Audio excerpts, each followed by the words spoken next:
네, 안녕하세요. 여의도중학교 체육교사 도영주입니다. 네, 안녕하세요. 여의도중학교 체육교사 이지원입니다. 네, 2020학년도 1학기 기말고사 대비 이제 온라인 수업 이제 총정리하는 시간인데요. 여러분들 이번 이제 우리 코로나 때문에 실제로 학교 등교 수업하는 일수도 줄었었고 또 되게 좀 빠듯한 일정으로 수행평가도 진행이 됐었잖아요. 그래서 이번에 좀 불가피하게 기말고사를 여러분들 이제 중학교 인생 처음으로 체육 과목을 보게 되었습니다. 기말고사는 이제 선택형 객관식 문제 25문제로 구성이 되었고요. 25문제면 여러분 한 몇 페이지 정도로 예상하십니까? 이번 시험은 총 7페이지. 그러니까 여러분들 시험 시간에 총 4장이 나가게 될 거예요. 근데 이제 너무 양이 많다. 너무 갑자기 좀 불안하다. 그렇게 걱정하지 마시고요. 그림이나 표 같은 게 많은 거니까 여러분들 좀 부담 갖지 말고 차근차근 문제를 공부한 내용을 적용하면서 문제를 풀어보시면 되겠습니다. 시험 시간 총 40분이 되겠습니다. 먼저 이제 학생 건강 체력 평가와 관련된 내용입니다. 여러분들 매년 5월 정도 되면은 우리 건강 체력을 측정하는 이런 평가를 했었는데요. 이번 같은 경우 이제 2학기 때 이거 실시할 예정입니다. 자, 학생 건강 체력 평가는요, 크게 요 5가지 체력 요소를 측정을 한다고 보시면 되겠습니다. 먼저 심폐지구력, 운동을 오래 지속할 수 있는 심장과 폐의 지구력, 그다음에 이제 우리 관절이나 요 근육들의 가동 범위를 따지는 유연성, 그다음에 근력 그리고 근지구력, 이 두 개는 보통 이제 함께 묶어서 표현을 하는데요. 근육이 얼마나 힘을 발휘할 수 있는가, 얼마나 지구력을 발휘할 수 있는가, 순발력은 순간적으로 얼마나 최대 힘을 낼 수 있는가, 신체 구성은 얼마나 말랐나, 얼마나 살쪘나 이런 식으로 표현을 할 수가 있습니다. 심폐지구력을 측정할 수 있는 종목은 이렇게 3가지의 예시를 들 수가 있습니다. 흔히 셔틀런으로 얘기하는 왕복 오래 달리기, 그다음에 오래 달리기 걷기, 스텝 검사. 유연성은 이제 앉아 윗몸 앞으로 굽히기, 이제 좌전굴이라고 얘기하기도 하고요. 종합 유연성 검사.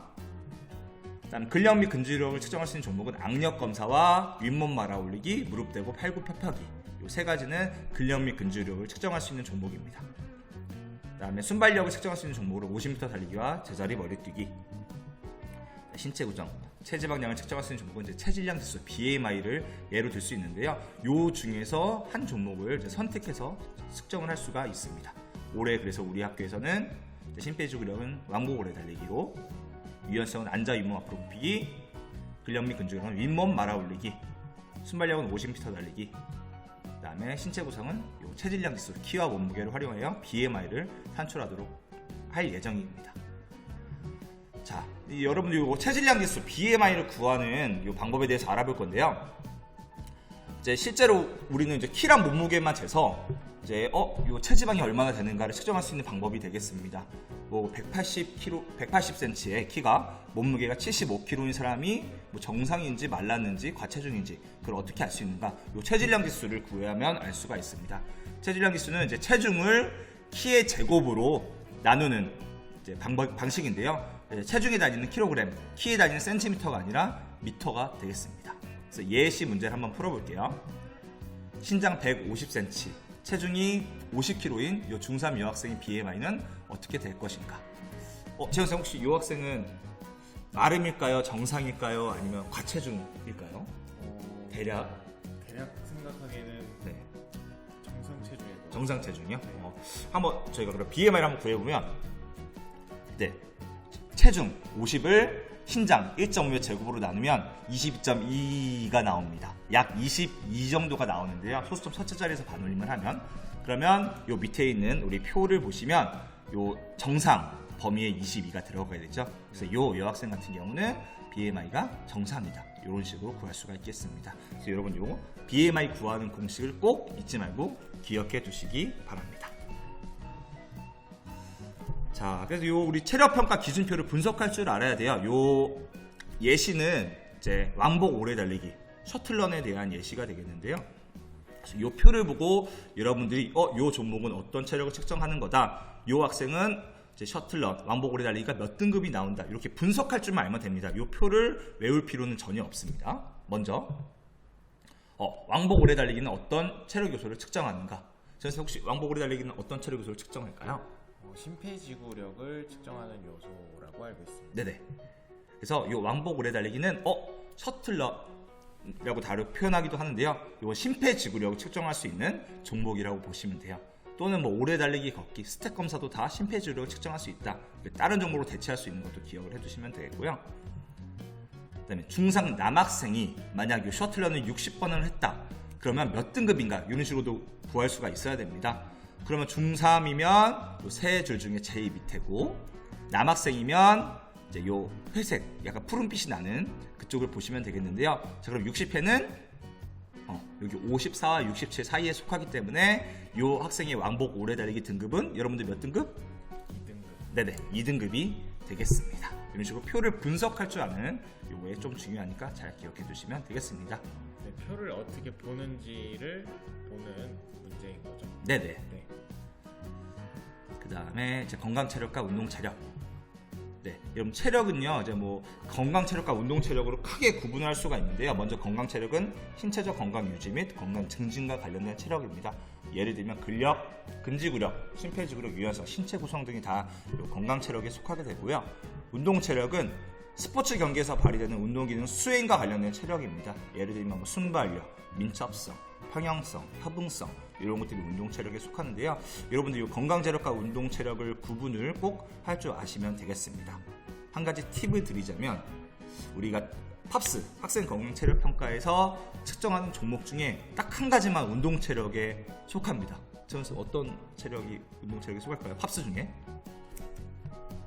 순발력이 네네. 운동 체력에 속하는 거죠. 네, 그래서 우리 팝스에서 재고자 하는 체력 중에 딱 한 가지인 순발력 같은 경우는 건강 체력이 아니라 운동 체력에 속한다. 이런 식으로 구분을 할 줄만 아시면 되겠습니다. 네. 다음으로는 운동상해와 구급처치에 대해서 알아보도록 하겠습니다. 운동 상황에서 다양한 부상 상황이 발생할 수 있는데요. 다양한 상황을 한번 살펴보도록 할게요. 일단 근육 경련이 발생할 경우에는 어떻게 처치를 하면 될까요? 네, 스트레칭이나 근육 마사지를 함으로써 처치를 하는 것을 알 수 있습니다. 예를 들어서 축구 경기 상황에서 선수들이 후반전에 쓰러져서 근육 경련을 호소하는 선수들이 많이 있는데요. 이럴 때는 상대편 선수나 아니면 동료 선수가 와서 스트레칭, 근육을 늘려주고 그리고 근육 마사지를 해주는 모습을 볼 수 있을 것입니다. 이렇게 처치를 해주면 될 거고요. 그 다음에 염자 상황, 흔히 우리 손목이 삐었다, 발목이 삐었다 뭐 이렇게 이야기하는 것이 바로 염자 상황인데요. 이때는 우리 온라인 강의에서도 배웠듯이 라이스 요법, RICE 이 요법을 활용해서 처치를 하는 것입니다. 혹시 라이스 요법에 대해서 좀 자세하게 아시나요? 네, 보통 철자를 어떻게 하면 되죠? R은 레스트, 네, 레스트. 네, I는 뭐 아이스 또는 아이싱, 네, C는 컴프레션, 네, E는 일리베이션. 네, 이렇게 네. 해서 좀 더 뒤에 자세하게 설명을 하도록 할 거고요. 그리고 타박상. 보통 우리가 어디에 부딪혀서 멍이 들었다 라고 이야기를 하는 것이 바로 타박상인데요. 이때는 냉찜질과 온찜질을 적절히 사용을 해서 처치를 하면 되겠습니다. 그리고 화상, 이런 경우에는 뭐 흐르는 찬물을 이용해서 또 거즈를 활용해서 오염을 방지할 수 있도록 처치를 해야 되고요. 그리고 찰과상, 흔히 우리가 넘어져서 어디가 까지고 피가 나고 이런 상황이 바로 찰과상 상황인데요. 이때는 흐르는 물을 활용해서 상처를 씻어주고 오염을 방지해주고 그 다음에 소독을 해주는 방법으로 처치를 할 수가 있습니다. 그 다음에 골절 상황, 우리가 뼈가 부러졌다 아니면 어디에 부딪혀서 골절이 됐다 라고 표현을 하는데요. 이런 상황에서는 골절 상황에서 그 상황을 좀 더 악화시키지 않기 위해서 두목을 대는 두목법으로 처치를 해서 병원으로 이송하는 방법을 사용합니다. 네, 예를 들어서 뭐 저랑 재현쌤이 축구를 하다가 이제 공중볼을 헤딩을 따기 위해서 떴다가 이제 밀려서, 그래서 제가 재현쌤한테 밀려서 착지하는 과정에서 발목을 뼈다. 그럼 그때는 그게 어떤 증상이죠? 그때는 염자 상황이죠. 염자. 네. 그러면 이제 제가 발목을 부여잡고 넘어져 있다면 재현쌤이 저에게 해줄 수 있는 처치는 라이스 요법을 네, 라이스 할 수 요법. 있겠죠. 네, 자, 이런 식으로 상황이랑 연관시켜서 기억을 해두시면 되겠습니다. 네. 그래서 라이스 처치법에 대해서 좀 더 자세하게 알아보도록 할 텐데요. 아까 도용주 선생님이 이야기해 주셨듯이 R은 레스트, 휴식을 취하는 방법입니다. 부상을 당했는데 내가 그 그 부위를 계속해서 움직이거나 아니면 운동을 하거나 그런 상황이 발생하면 부상을 처치하는 데 있어서 좀 더 악영향을 미치기 때문에 휴식을 취하는 게 가장 중요하다고 되어 있고요. 그 다음에 I는 아이스 혹은 아이싱이라고 이야기도 하는데, 보통 붓기가 발생한 부위에다가 얼음이나 차가운 것들을 이용해서 찜질을 해주는 것을 이야기합니다. 이런 건 어떤 상황에서 많이 볼 수 있었는데, 어떤 상황에서 많이 아이싱을 하는 거를 보셨나요? 보통 삐거나 네. 붓거나 그랬을 때 네. 그 상처가 악화되는 걸 방지해 주려고 거기다가 이제 얼음을 대주는. 네, 맞습니다. 그리고 혹시 선발 투수, 야구에서 선발 투수가 공을 6회, 7회까지 던지고 나서 어깨에다가 이렇게 아이싱을 하고 있는 모습을 많이 봤을 거예요. 그런 상황도 염증과 붓기를 방지하기 위한 처치로 보면 되겠습니다. 네, 그 다음에 컴프레션, C에 해당하는 컴프레션인데 압박을 실시하는 것입니다. 붕대나 천 등을 활용해서 발목이나 환부를 감싸서 붓기, 염증을 방지하기 위한 처치 방법입니다. 그리고 그 다음으로는 엘리베이션. 네, 오타네요. C가 아니라 V인데. 엘리베이션. 네, 부상을 입은 부위를 심장보다 높게 위치를 시켜서 이것도 붓기를 방지하고 상처의 회복을 좀 더 잘 할 수 있도록 도와주는 방법이 바로 엘리베이션입니다. 네, 그 다음 고대 올림픽과 근대 올림픽에 대해서 알아보도록 할 텐데요. 네, 고대 올림픽에 해당하는 것이 바로 고대 그리스 제전 경기 중에 하나인 올림피아제에서 기원이 됐다라고 이거를 알고 있으면 될 것 같습니다. 올림피아제에서 기원이 됐다라고 되어 있고, 고대 올림픽은 몇 년마다 혹시 이루어지는지 아시나요? 네, 지금처럼 4년마다. 네. 4년마다, 지금의 올림픽처럼 4년마다 이루어졌다. 올림피아제에서 기원이 됐다라고만 알고 있으면 좋을 것 같습니다. 그 다음에 근대 올림픽, 가장 좀 최근에 해당하는 거라고 할 수 있죠, 고대 올림픽에 비해서. 그래서 세계 최초의 근대 올림픽은 1896년 그리스 아테네 올림픽이 첫째 근대 올림픽이라고 보면 됩니다. 이 올림픽은 프랑스 쿠베르탱에 의해서 제창이 되었고, 이때 IOC라는 국제올림픽위원회가 만들어졌습니다. 그래서 첫 번째 올림픽은, 근대 올림픽은 그리스의 아테네 올림픽 1896년. 혹시 연도가 중요할까요, 선생님? 연도요? 네. 저희가 이제 숫자로 예를 들어서 네. 제1회 1898년 그리스 아테네 대회가 근대 올림픽 첫 대회다, 이렇게 숫자 갖다 장난을 치지는 않았습니다. 네. 그러니까 어떤 대회에서 어떤 일이 있었는지 정도만 잘 이렇게 매칭해서 기억하시면 됩니다. 대회의 이름과 그 대회에서 어떤 일이 발생했는지, 그런 이벤트를 연관지어서 공부를 하면 더 좋을 것 같습니다.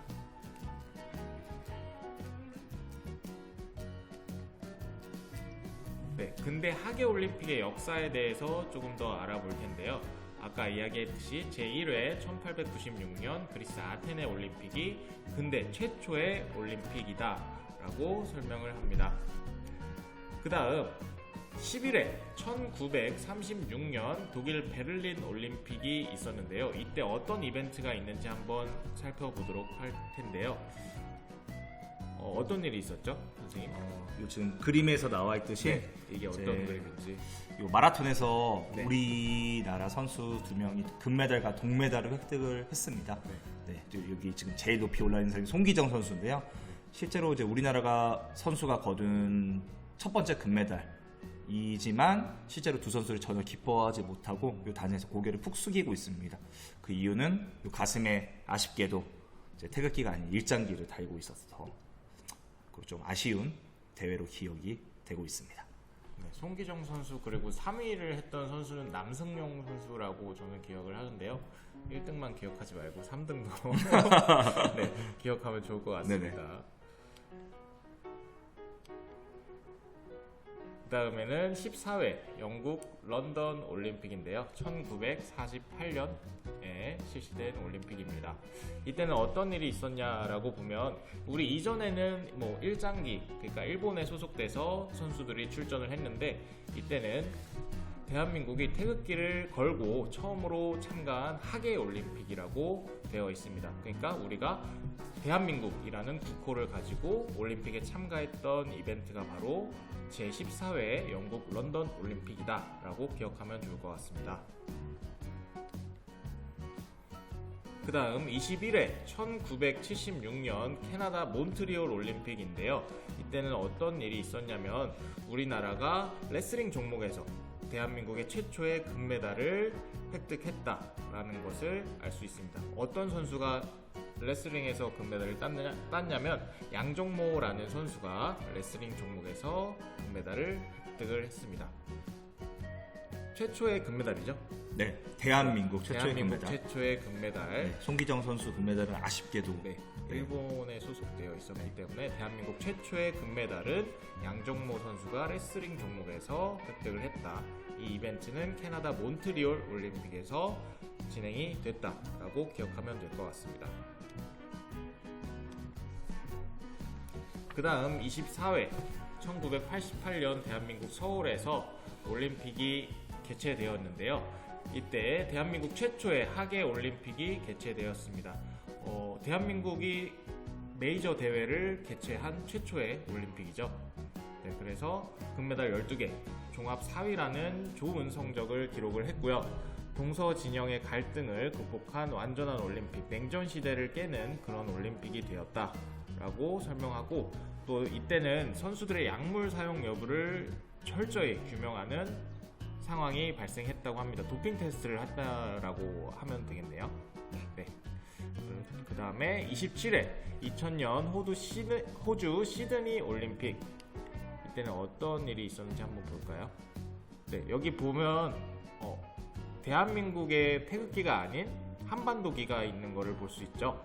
그래서 최초로 남북한 선수단이 코리아라는 이름으로 공동 입장을 해서 올림픽에 참여한 올림픽이라고 기억하면 될 것 같습니다. 호주 시드니 올림픽. 그리고 또 태권도라는 종목, 우리나라의 전통 국기인 태권도가 정식 종목으로 채택된 올림픽이기도 합니다.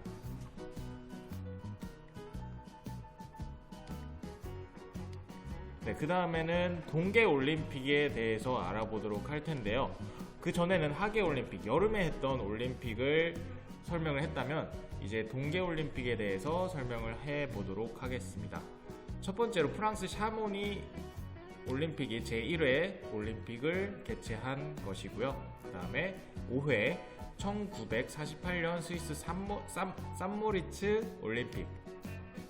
네, 이때 대한민국이 공식 최초로 동계올림픽 무대에 등장한 올림픽입니다. 그래서 5회 스위스 산모리츠 올림픽이 대한민국 공식 최초로 동계올림픽에 등장한 이벤트다라고 이야기하면 될 것 같습니다. 그 다음 16회 1992년 프랑스 알베르빌 올림픽. 이때는 쇼트트랙에서 대한민국 최초의 금메달이 나온 올림픽이죠. 그래서 프랑스 알베르빌 16회 올림픽이라고 기억하면 될 것 같습니다. 그 다음 가장 최근의 올림픽이었는데요. 2018년 대한민국 평창에서 이루어진 올림픽입니다. 대한민국 최초의 동계 올림픽이 개최된 거고요. 그러면 대한민국 최초의 하계 올림픽은 뭘까요? 88 서울 올림픽. 88 서울 올림픽이 대한민국 최초의 하계 올림픽이고, 대한민국 최초의 동계 올림픽은 2018년 평창에서 이루어진 평창 올림픽이라고 기억을 하면 됩니다. 네. 이제 이번에는 요 올림픽을 봤으니까 이제 월드컵의 역사에 대해서 간단히 한번 또 짚어보도록 하겠습니다. 네. 올림픽은 이제 4년마다 한번 종합 스포츠 국가 대항전이라 본다면, 이제 월드컵은 축구라는 한 종목을 소재로 이제 국제 축구연맹 FIFA에서 4년마다 한 번씩 개최하는 세계 축구 국가 대항전입니다. 올림픽도 4년, 월드컵도 4년이죠. 자, 그래서 이제 첫 대회는요, 1930년에 우루과이에서 이제 처음으로 개최가 되었습니다. 그래서 지금 이 표를 보시면요, 1930년 1회 우루과이 대회부터 최근에 열렸던 21회, 그러니까 2018년 러시아 월드컵까지 이런 식으로 쭉 이제 제가 표로 정리를 해뒀는데요. 이 표를 다 외우실 필요는 네, 없습니다. 저도 예를 들어서 뭐 1962년 어디 월드컵이야? 그러면 저도 이제 잘 기억을 못할 수 있어요. 그래서 요거에서는 어떻게 보시면 되냐면 연도를 쭉 이렇게 거슬러 보시면 월드컵이 4년마다 한 번씩 열리고 있구나. 그 정도 알아두시면 되겠고요. 개최국 같은 경우도 쭉 보면 이거를 어떻게 보면 좋을까? 우루과이, 남미, 뭐 이탈리아, 유럽, 프랑스, 유럽, 그다음에 뭐 멕시코, 미국, 북미, 한국, 일본, 아시아, 남아공, 아프리카 이런 식으로 대부분의 대륙에서 이렇게 돌아가면서 개최를 한 번씩 해봤다. 호주 쪽, 그러니까 오세아니아 쪽만 아직 월드컵을 개최 안 했습니다. 이런 식으로 여러 대륙을 이제 순회하면서 개최한 이유는 축구라는 종목의 세계화를 위한 이런 의도라고 보시면 되겠습니다. 그래서 이제 개최국은 뭐 오세아니아 쪽 빼고는 모든 대륙이 한 번씩 개최해봤구나. 그 정도 기억해 두시면 되고요. 우승국은 쭉 보시면 뭐를 보면 좋냐면 보통 축구하면 떠오르는 나라가 혹시 제가 어느 쪽이세요? 브라질? 네, 뭐 삼바 축구라고 얘기하는. 그래서 우승국은 요 삼바 축구라는 명성에 걸맞게 가장 많이 우승한 나라가 바로 요 브라질이 되겠습니다. 브라질이 총 5회로 우승한 국가고요. 이제 가장 많이 우승한 국가가 브라질이다 정도 알아두시면 될 것 같아요. 우승은 보통 유럽 아니면 남미가 했는데 최다 우승국은 5회 우승한 브라질이다. 그 정도 기억해 주시면 되겠습니다. 4년에 한 번 열렸다. 개최국은 이제 대부분의 대륙 오세아니아 쪽 빼고는 다수 돌아가면서 개최를 해봤다. 우승국은 가장 많이 우승한 브라질 5회이다. 그 정도 기억해 주시면 되겠습니다. 그래서 꼭 여러분들 기억해 둬야 되는 게 하나 정도 있다면 어떤 월드컵이 가장 좀 인상 깊게 기억을 해둘 필요가 있을까요? 2002년 한국과 일본이 개최했던 월드컵이 가장 좀 기억에 남고 기억해야 될 이벤트라고 생각합니다. 2002년 월드컵은 한국과 일본이 아시아 최초로 공동 개최를 했고 더군다나 우리 한국이 4강 신화를 달성했던 대회다. 그 정도만 기억해 두시면 되겠습니다. 자, 그래서 요거는 이제 우리나라가 출전했던 월드컵을 정리를 해본 건데요. 우리나라는 이제 1954년 스위스 월드컵에 처음으로 딱 본선에 진출을 했습니다. 그리고 그 이후에 1986년 멕시코 월드컵부터 최근에 열렸던 18년 러시아 월드컵까지는 총 연속해서 9회 연속을 진출했고요. 그래서 총 합하면 총 10번, 총 10회 본선 무대에 진출을 했다. 그거를 기억을 해두시면 되겠습니다. 그 중에서도 2002년 한일 월드컵 4강 신화 같이 기억을 해두시면 좋을 것 같아요. 우리나라가 개최했던 4강 신화를 이룩했던 월드컵 대회. 자, 월드컵의 경기 방식을 볼 건데요. 요 경기 방식을 한번 좀 주의 깊게 봐주시면 되겠습니다. 먼저 이제 월드컵은 조별 예선을 본선 무대에서 조별 예선을 하게 돼요. 총 현재 최근에 열렸던 러시아 월드컵 기준으로 전 세계에서 딱 32개국이 각 대륙을 대표해서 이제 월드컵 개최되는 나라로 건너옵니다. 근데 모이자마자 자 이기면 올라가고 지면 떨어지는 토너먼트를 하면은 되게 아쉽잖아요. 4년 동안 고생해서 이렇게 본선대회 왔는데 마치 여러분들 구기대회 했는데 토너먼트 첫 경기에서 져서 그냥 구경꾼만 되는 그런 아쉬운 마음 때문에 자 모이면 딱 조별 예선을 먼저 치릅니다. 어떻게? 4개 팀이 한 조를 이뤄서요. 총 8개 조, 32개 팀이기 때문에 4개 팀이 한 조. 그래서 A조부터 H조까지 이렇게 8개 조로 나뉘어서 조별 예선을 치르는데 이때 예선은 리그전, 모든 팀들과 딱 한 번씩만 붙는 1라운드 리그전 방식으로 경기를 치르게 됩니다. 그래서 요거는 최근에 열렸던 러시아 월드컵의 조편성입니다. 이런 식으로 4개국이 총 8개 조로 나뉘어서 리그전을 딱 한 바퀴만 하게 됩니다. 우리나라는 요 F조에 속했었죠. 자, 그럼 여기서 알아둬야 될 거는 조별에서 경기 수가 어떻게 되느냐. 팀당 몇 경기. 우리 F조인 대한민국이 예선에서 총 몇 경기를 하게 될까요? 3경기. 3경기, 그렇죠? 독일과 한 번, 멕시코와 한 번, 스웨덴과 한 번. 자, 그러면 이번에는 각 조에서는 총 몇 경기가 있는가? 우리가 속해 있던 F조, 독일, 멕시코, 스웨덴, 대한민국은 속해진 F조에서는 조별 예선 총 경기 수는 바로 요 6경기가 됩니다. 왜냐면 4개 팀이 팀당 몇 경기? 3경기. 그렇게 하니까 총 4 곱하기 3은 12경기인데 거기에서 나누기 뭐를 반드시 해줘야 되죠? 2. 그 이유는 이제 독일과 한국이 경기한 거와 한국과 독일이 경기한 거는 같은 경기이기 때문에 나누기 2를 해줘야 되는. 우리 아마 옛날 온라인 수업할 때 리그 경기 수고 하는 공식을 했었을 거예요. 네. 마지막. 자, 그러면 조별에서 총 경기 수는 몇 경기가 되겠는가? 각 조당 6경기인데 조가 몇 개가 있죠? 총 몇 개의 조가 있죠? 32개 조가. 8개 조. 네, 8개죠. 그래서 총 경기 수는 6경기. 곱하기 8개 조에서 총 48경기가 되겠습니다. 이런 식으로 조별 예선에서는 경기 수가 어떻게 되는지 요거는 여러분들 꼭 기억을 해두시기 바랍니다.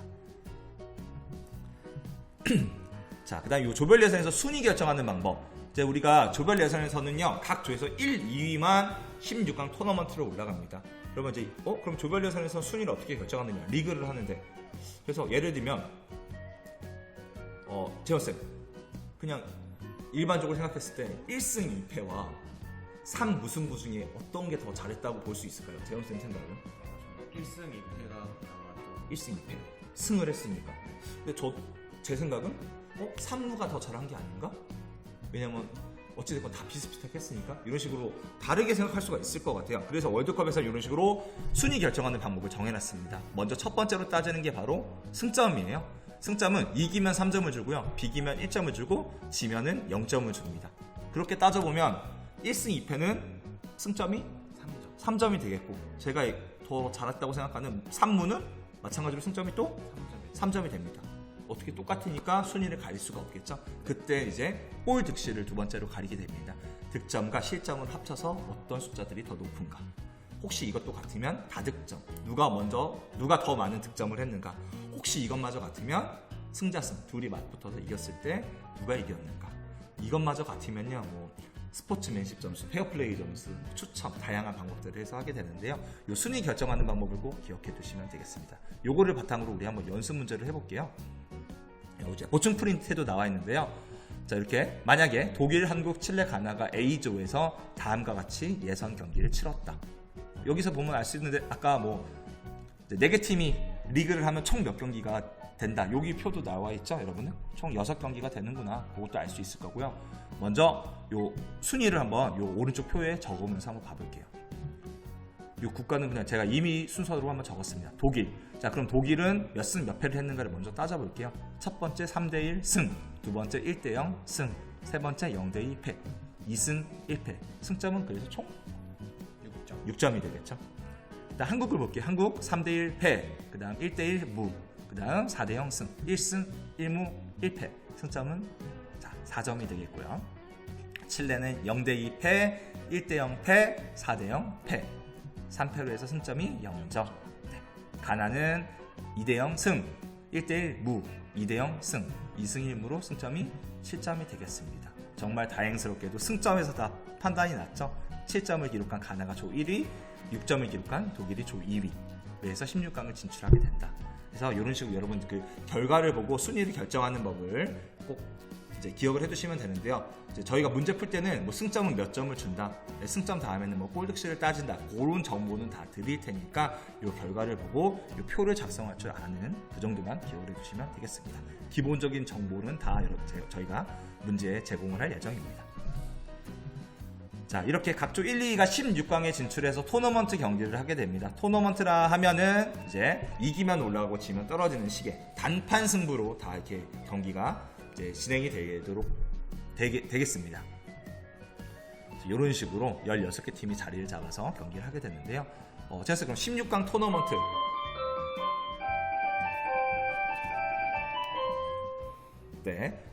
요런 식으로 경기를 진행한다고 했을 때 그럼 토너먼트 총 필요한 최소 경기 수는 몇 경기일까요? 15경기가 필요하죠. 네, 16 빼기 1. 네, 팀 수에서 1만 빼면 돼요. 토너먼트는 단판 승부라고 가정했을 때. 그래서 16강 토너먼트를 할 때 필요한 최소 경기 수는 15경기다. 이런 식으로 이제 토너먼트 경기 수 구하는 방법도 여러분들 기억을 해두시면 되겠습니다. 이거는 그냥 별개 그냥 알고만 넘어가면 되는 겁니다. 시험 문제는 안 나와요. 근데 실제로 월드컵에서는 16경기를 합니다. 딱 한 경기를 더 해요. 어떤 경기를 더 할까요? 패자부였죠. 네. 어디에서 진 팀끼리? 준결승. 네. 준결승 진 팀끼리 3, 4위전을 한 번 더 합니다. 네네네. 근데 그거 같은 경우는 이제 월드컵에 3위를 가리기 위한 거지, 이제 최소 경기 수에는 포함을 시키지 않으니까. 네. 실제 월드컵에서는 16경기를 하지만 그건 순위 결정전이 포함되어 있어서 그렇다. 일반적인 토너먼트 단판 승부에서는 팀 수에서 1만 빼면 여러분 되니까 그거를 기억해 두시면 되겠습니다. 자, 자, 우리 이제 종이 쳤으니까요. 정말 셨다. 네네, 잠깐 여기서 끊고, 네. 네, 그 다음에 2부에서 뵙겠습니다. 이따 봬요.